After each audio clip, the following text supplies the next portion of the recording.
Bumili si J-Rom ng isang foldable bike online sa halagang 1,700 pesos. Pero ang seller, isa palang scammer. Dahil matapos niyang ipadala ang pera, hindi na ito nagparamdam. Jay, may dala kang mga resibo, yung pruweba ng iyong reklamo. Opo. Ito yung gulong. Opo. Ito yung rider, naka-helmet pa. Opo. Sabi ko, picturean mo yung rider na nakasakay na. Siya namang isisend yung pera. Natunto ni J-Rom ang tindahan kung saan kinash out ang ipinadala niyang pera. Ibinigay rin sa kanya ang kopya ng CCTV ng mga taong kumuha ng ipinadala niyang 1,700 pesos. At nang silipin ang kuha ng CCTV, kitang-kita ang mukha ng lalaking nagka-cash out ng pera ayon sa tindera. Gamit daw ng mga ito ang reference number ng payment ni J-Rom. Kinuha ang pera bandang 5:30 ng umaga nitong November 15, 2023.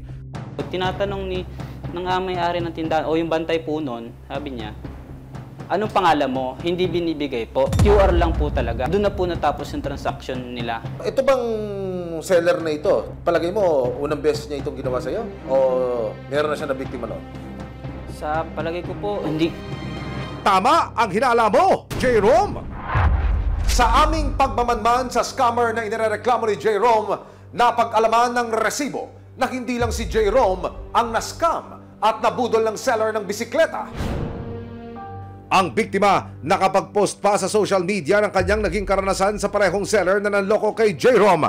Ayon kay Maricel, minadali pa raw siya nitong mag-send na ng pera para sa in-order niya. This time, isa namang electric scooter ang ibinebenta ng parehong seller. Yung bike ko na yung bibili ko sana para sa anak ko na 5 years old. Inaapuran niya ako na mag-settle ng payment dahil marami daw nag-aabang para sa item na yon. Tulad ni J-Rom, pinadalan din daw ng seller si Maricel ng larawan ng rider na magde-deliver ng electric scooter. Uy, always prepared, ha? May pinicturan po siya na nakakarga na sa motor yung item. Kaya naniwala naman sir ako na legit talaga siya. Kasi may kasabot pa siyang rider. Sumunod nagpadala na raw ng 2,200 pesos online si Maricel at pagkatapos, pinlock na siya ng scammer. 3 hours na, wala na. Nung tinracer namin pinapatrace, parang tindahan lang daw sir yun. Sa Imus naman siya nakalocate. Ang gusto ng mga naging biktima, mapanagot at matigil ang ginagawang panloloko ng online seller. Agad nakipag-ugnayan ang resibo sa National Bureau of Investigation o NBI. Kasama ang resibo, kinuna na salaysay si J-Rom tungkol sa naranasang pambubudol. I-turn over din niya ang mga hawak na resibo o ebidensya laban sa suspect. Kasama ang CCTV footage kung saan nakuha ng video ang mga sinasabing scammer. Nangako naman ng NBI na tututukan nila ang kaso para matigil na ang panloloko ng scammer. Tingnan natin kung yung item ba na binebenta is worth it ba para dun sa presyo. Kung may doubt tayo, you have to trust your instincts. Alamin natin kung sakali na magrereklamo tayo, alam ba natin yung lugar ng tao? Alam ba natin yung tunay na pangalan? Huwag tayong magbibigay ng advance payment.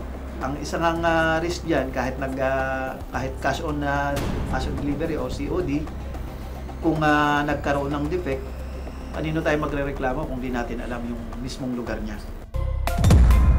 Hindi kami tumitigil na hanapin ang mga taong ito at mabigyan ng tamang leksyon. At ibibigay natin sa kanila ang tamang justice para dito sa mga victims. Ang susunod na step namin, alamin namin, tukuyin namin kung sino talaga yung taong gumagawa nito. Posibleng maharap sa kasong paglabag sa cybercrime law ang sinumang sangkot sa panloloko online. Para sa akin, masaya naman ako kasi sa tingin ko, isa akong pwede maging instrument kasi dito na matigil yung kalokohan na ginagawa ng mga katulad din ng mga scammer.